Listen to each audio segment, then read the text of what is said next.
Hello folks, welcome to the channel. If you wish to learn how to install and use AnyDesk, then watch this video. Now the first thing we need to do is to look for AnyDesk in the browser.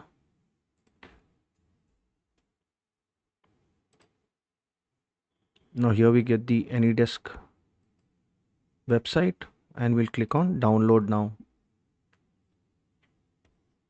Now once that is downloaded, open the file, right click on it and then click on run as administrator, click on yes, and it will be installed on your system.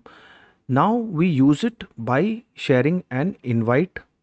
So this is the address, all right, and then if you want to project your desktop on any other system other than yours, then you need to install AnyDesk on that system also, and you will get an address on that system. So once you get the address on that system, you'll click on invite and then you will enter the address, or if you have created an alias for that system, then you'll enter the alias and then you'll click on invite, and then that system has to accept the invite. There are several other modes or options that you can enable.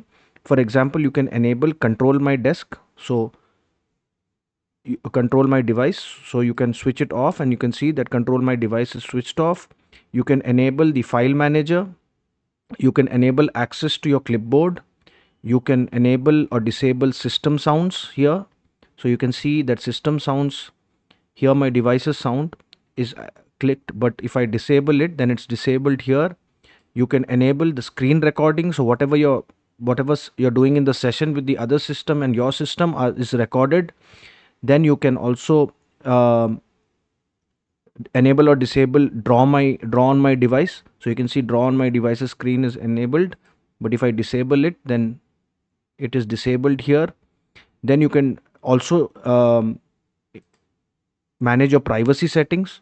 So if you can see here, enable privacy mode is enabled here, but if it's disabled, then it's disabled, and so forth and so on. So this is how you install and use AnyDesk, folks. If this video helped you, then kindly subscribe to the channel. Enjoy your day.